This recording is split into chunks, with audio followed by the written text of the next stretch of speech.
Threshold रखो, ठीक है, कितना परसेंट होने पे आप एक क्लीन बिल्टअप बोलोगे। अच्छा, यहाँ पर भी विवेक जी एक बात बताना है, आप मान लो दिन के 2 बजे देख रहे हो ये डेटा और प्राइस इस समय से 5% ऊपर है, 1700 लॉट का काम हो गया है, ये लॉन्ग बिल्टअप है। आप बोलोगे यस लॉन्ग बिल्टअप 5% ऊपर है, पर विवेक जी आप एक बात सोचिए, दिन के 2 बजे 1700 लॉट 5%, व्हाट इफ ये प्राइस दिन के 12 बजे 10% ऊपर था, अब तो आप 5% नीचे आ चुके हो। So there could be 2 reason, 1 आप अनवाइंड हो गए हो या फिर नए शॉर्ट्स आ गए हैं। तो you need to see the journey of the price and the journey of the OI.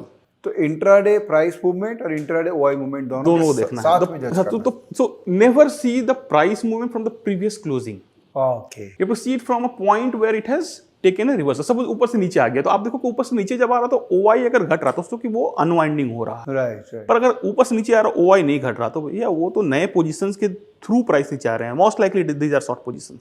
So never build your model on some knowledge which you have learned through the books or some heard from someone or through some channels and So point probably आप यही बोलने की कोशिश करें कि जब हम algo system design करते हैं तो हम डेटा पे रिलाई करते हैं और हर डेटा को भी हमको डीपली समझना पड़ेगा। ऊपरी लेवल पे डेटा को देख के, जैसे एक कॉमन थ्योरी हम लोग सबको ही बोलते हैं कि ओपन इंटरेस्ट जिस स्टॉक में सबसे ज्यादा जिस स्ट्राइक प्राइस में है वहां पर कोई ना कोई सेलर बैठा हुआ है।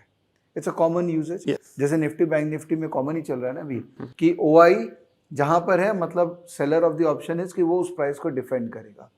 अब ये कॉमन नॉलेज हो गई है। जी तो उसको क्या बेस करके हम अपना मॉडल हम तो ये बहुत लोग करते हैं इस मॉडल पे, हमने भी इस पे बहुत डेटा क्रंचिंग किया है। एक इस पे ही बता सकते हैं, हम लोगों ने सारे स्टॉक्स पे किया कि अगर स्ट्रैडल हम देखें महीने के पहले दिन, सीरीज के पहले दिन सबसे ज़्यादा काम होता है और बहुत प्रीमियम भी रहता है। तो अगर आप कंबाइन प्रीमियम जोड़ दो तो एक रेंज आ जाता है। मैं एक एग्जांपल दिखा देता हूँ आपको।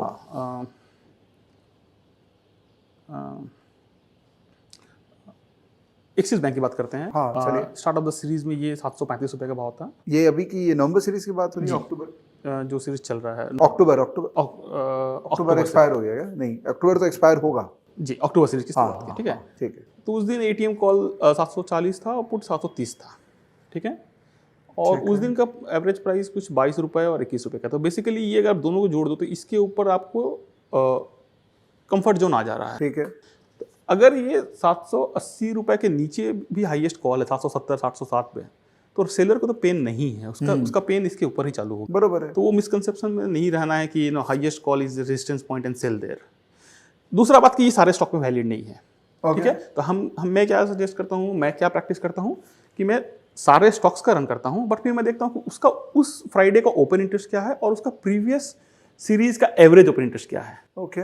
तो मान लो कि किसी एक स्टॉक का स्ट्रैडल का ओपन इंटरेस्ट 25 लॉट है और प्रीवियस 3 सीरीज में वो एवरेज 10 लॉट का है, तो इसमें ज़्यादा काम होता है, ज़्यादा स्ट्रैडल्स बिके। स्ट्रैडल का ओपन इंटरेस्ट का मतलब क्या होगा? दोनों के कॉल के ओपन इंटरेस्ट और पुट के ओपन इंटरेस्ट जोड़ दो।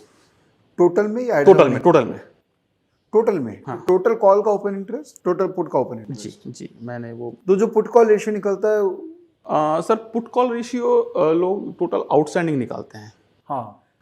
मैं चेंज फॉर दैट डे निकालता हूँ। Okay, change for the day. तो चेंज फॉर द फ्राइडे। तो कॉल में कितना ओआई बिल्डअप हुआ, पुट में कितना ओआई बिल्डअप हुआ, हाँ, उसके हिसाब से हम जज करते हैं। जैसे स्टार फाइनेंस की तो कल हमने क्या किया था, टोटल अगर आप सारे स्ट्राइक्स ले लो तो 500 लॉट का काम हुआ है कॉल में, और पुट में सिर्फ 3 लॉट का। This is at the combined level, combining all strike price. All strike call के अंदर में 519 लॉट का पोजीशन माइनस हुआ है, हाँ, और पुट में सिर्फ 3 लॉट का बिल्ड हुआ। This is a big imbalance into the system. तो हम एक स्ट्राइक को लेके अपना मेथड बिल्ड नहीं कर सकते हैं। ओके, तो आप बेसिकली फ्यूचर्स में भी क्यूमुलेटिव ओआई देखना है हमको, और ऑप्शंस में भी हमको क्यूमुलेटिव ओआई देखना है। बट मे बी क्यूमुलेटिव वे देखना है, बस सारे स्ट्राइक्स का जोड़ करके, वही सारे strike, let's call it aggregated open interest correct, लेकिन एक सिंगल एक्सपायरी, क्योंकि वो नेक्स्ट एक्सपायरी भी ऐड करेंगे तब तो बहुत बड़ा डेटा हो जाएगा। बहुत बड़ा डेटा हो जाएगा, लेकिन लिक्विडिटी स्टॉक्स में तो नहीं रहता है, तो हार्डली 10 लॉट ही बढ़ता है। ठीक है, तो सिंगल ही कर लिया अपने।